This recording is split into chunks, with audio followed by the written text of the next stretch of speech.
live visuals coming in of Prime Minister Narendra Modi and a successful foreign tour, a three-nation tour that comes to an end with these live visuals coming in from Sydney. The Prime Minister now departing for India. It's been a very, very successful visit indeed. In fact, earlier today we also heard it from the MEA detailing everything that was part of the conversation that Prime Minister Modi had with his Australian counterpart. Remember, not to forget, and talk about the highlights of yesterday's community event in Sydney. More than 20,000 Indian diaspora, people from the Indian community settled in Sydney, gave a very, very warm welcome to the Prime Minister. We heard it from the Prime Minister back then. It's been a series of meetings for the Prime Minister, from one-on-one meeting with the Prime Minister of Australia, Albanese, to several interactions with the CEOs, with businessmen in Sydney. We've seen a lot unfold the last 2 days, but Prime Minister Narendra Modi, after having been accorded a ceremonial welcome at the Admiralty House in Sydney, he now departs. He's now leaving for India. Those are the live visuals coming in as the Prime Minister is now departing for India. In fact, we've seen on part of Prime Minister Narendra Modi speak of the opening of the new diplomatic mission as well, that will help connecting the country's businesses to India's blooming digital and innovation system. We've seen how on the agenda has been energy, defense, security, cooperation. Most importantly, a concern back here in India on the kind of temple attacks that have also been witnessed in parts and pockets of Australia. That too was raised by Prime Minister Narendra Modi with his Australian counterpart as he concludes this very successful three-nation tour. He departs from India. Rishabh, take us through the key takeaways, because, you know, everyone was all praises. The global leaders have been hailing Modi and his ways of going about diplomatic relations with each and every country he visited. These are visuals coming in as the Prime Minister departs for India.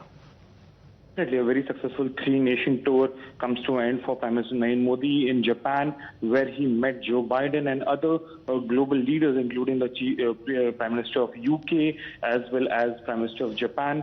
And the discussions that took place were all in interest of India. And then in PNG as well, where the Prime Minister was even accorded with the highest civilian award of both PNG as well as Fiji. And this shows the acceptance of India even in smaller nations like which are in Indo-Pacific. Apart from that, if you see the way we have seen a rousing welcome for the Prime Minister in Australia is unprecedented, and what we saw at the Sydney community event was definitely something that will be in memories of people for the longest.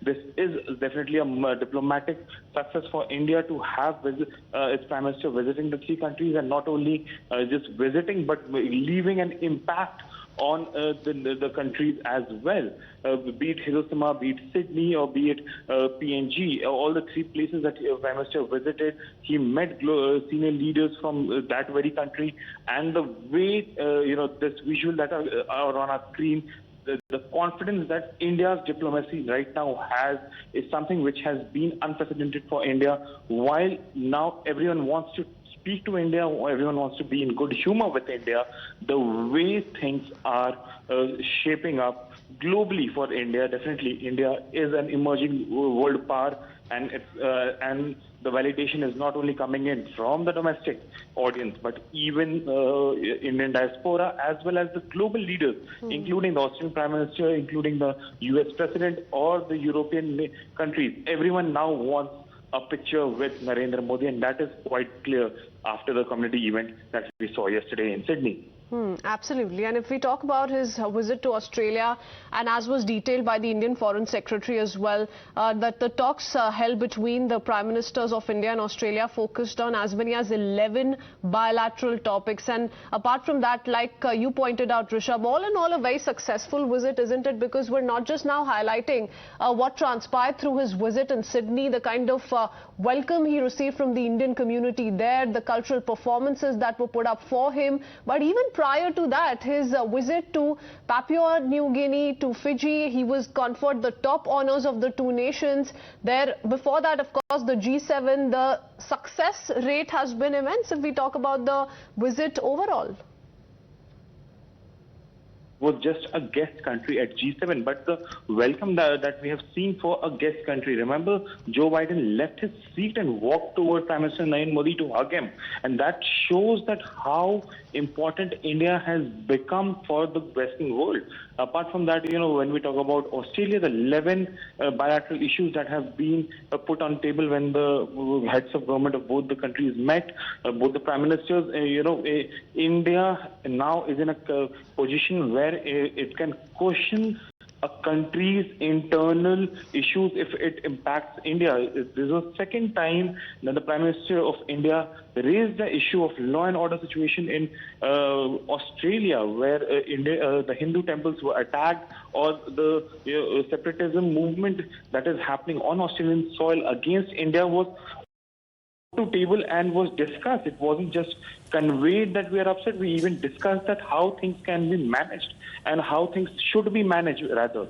And that shows that India is now putting the terms and conditions on its own, and that is something that is diplomatically a very, very confident country wherever right now Prime Minister is going. He'll be now visiting US, France and other countries, and that would again be very, very interesting to see that how the community event in Chicago goes and what conspires when Joe Biden and Narendra Modi meet later in June, and then when the Indian Prime Minister is going to France in the month of July. So the way things are happening, it's not just that India is president of SCO or the G20, but India is right now acting as a global power in which all the countries or the so-called developed countries want to keep the Indian Prime Minister and Indian diaspora in good humor, because they also understand the 1.4 billion market that India has will always be for their interest. So the market that India is right now,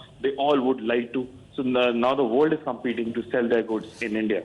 Absolutely. And the Prime Minister rightly put it yesterday, isn't it, Rishabh, that the relationship between India and Australia was described with the various acronyms, the 3 Cs, the 3 Ds, the 3 Es, Commonwealth, cricket, curry, so on and so forth. All of that was said by Prime Minister yesterday. We heard what the Foreign Secretary had to say about his detailed interaction with the Prime Minister Albanese as well. All in all, a very successful 3-nation tour by Prime Minister Narendra Modi, pretty much indicating where India stands on the world map and how it continues to shine on a daily basis. Thank you for that, Rishabh.